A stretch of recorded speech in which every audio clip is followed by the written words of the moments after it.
বিগত ৩৫ বছর বিএনপি বিভিন্ন বিভিন্ন স্তরে দায়িত্ব পালন করেছি।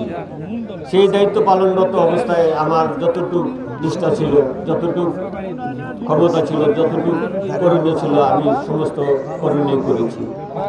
1/11-এ দুর্ঘটনা ঘটে, আমার বাড়ি যৌথ বাড়িতে হামলা করে আমার এক ছেলে ক্লাস 9-এ পড়ে, তাকে ধরে নিয়ে গাছের সাথে বেঁধে বেদন পিটানো হয়। তার অপরাধ তার বাবা বিএনপি করত, কিন্তু বিএনপির কোনো নেতৃবৃন্দ তখন তো খোঁজখবর নেয়ই নাই, বরঞ্চ বর্তমান পর্যন্ত তারা এই জিনিসটা কোথাও একটু সিম্পথিও জানায় না।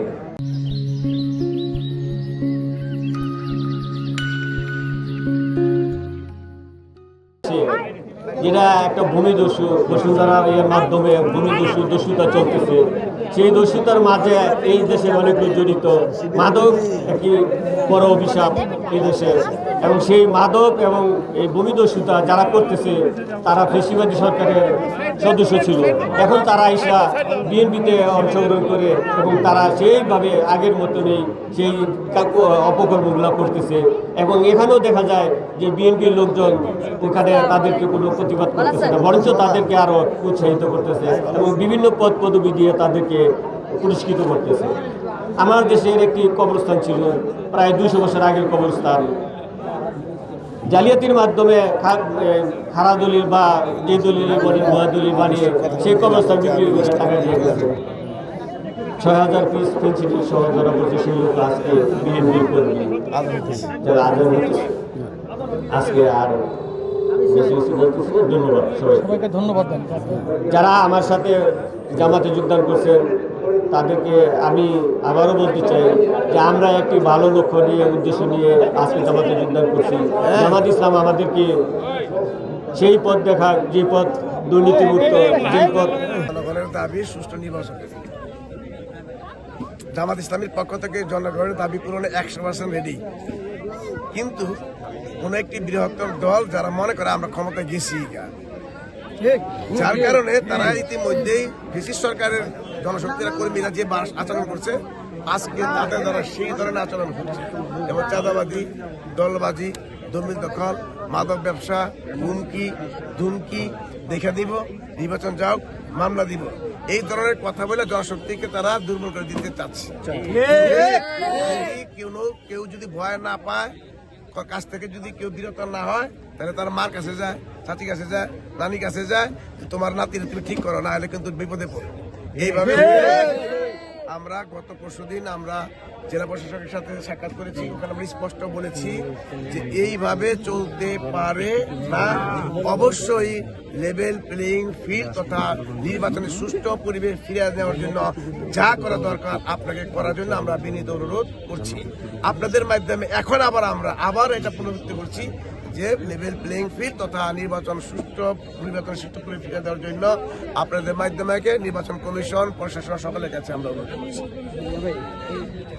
আমরা দেখতে পারলাম মনে করেন যে কিছু অস্ত্রের মহড়া চলতেছে।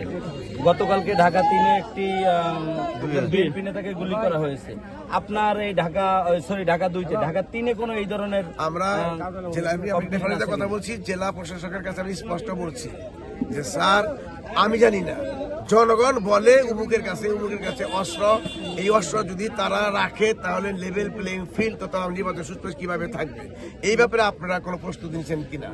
জনগণের কথায় প্রশাসনকে জানানোর ব্যবস্থা করা হয়েছে, কিন্তু প্রশাসন আমাদের বলে কি আপনারা ধরায় দেন। আমি ওখানে প্রশ্ন করছি যে অস্ত্র করে যার কাছে রাখে সেকে আমরা দেখায় রাখে যে আমি ধরাই দেব, বরং জনগণের অভিযোগের ভিত্তিতে লোককে গ্রেপ্তার করা দরকার, তারপর তাকে অস্ত্র উদ্ধার করা দরকার। তাহলেই শুধুমাত্র লেভেল প্লেইং ফিল্ড তথা নির্বাচন সুষ্ঠু ফিরে আসবে।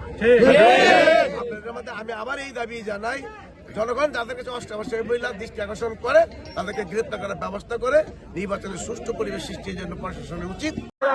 আগামী নির্বাচনে জনগণের দাবি 17 বছরের আমরা কিভাবে নিরপেক্ষ সুস্থ পরিবেশে, সুন্দর পরিবেশে আমরা নির্বাচন আতঙ্কবিহীন পরিবেশে আমরা নির্বাচন ভোট দিতে চাই। আমি স্পষ্ট বলে দিতে চাই, জনগণের চাপ বিশ্বকাপ করতে আসবে। জনগণের আশায় যারা বাড়িতে আসবে আমাদের জীবন থাকতে তাদেরকে কিন্তু আমরা ছাড় দিব ইনশাআল্লাহ। এক্ষেত্রে যে হুমকির কথা আমরা শুনি স্পষ্ট বলে দিতে চাই, আমি আপনাদের সাথে ছিলাম, এখনো আছি, ভবিষ্যতে আমি আপনাদের সাথে আছি। কেউ যদি আপনাদের গায়ে একটা ছোট পরিমাণ আচরণ দেয়, আমি তৈরি আমি সাইনকে আচরণ দেওয়া হয়েছে। আমি আমার জীবন রক্ষার জন্য জীবনের সহযোগিতাকে জীবন দেন, আমার জীবন রক্ষার যেভাবে আমি ভূমিকা রাখতে চাই বুঝে রাখবো। আপনাদের জীবন সম্পদের সম্মান রক্ষার জন্য এইভাবে ইনশাল্লাহ আগামী দিনে ভূমিকা রাখবো। আপনারা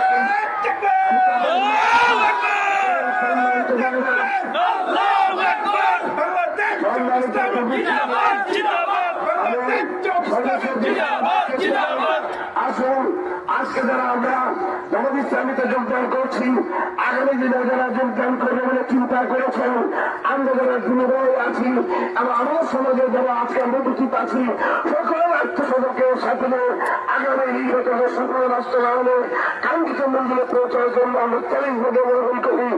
আজকে যারা উপস্থিত হয়ে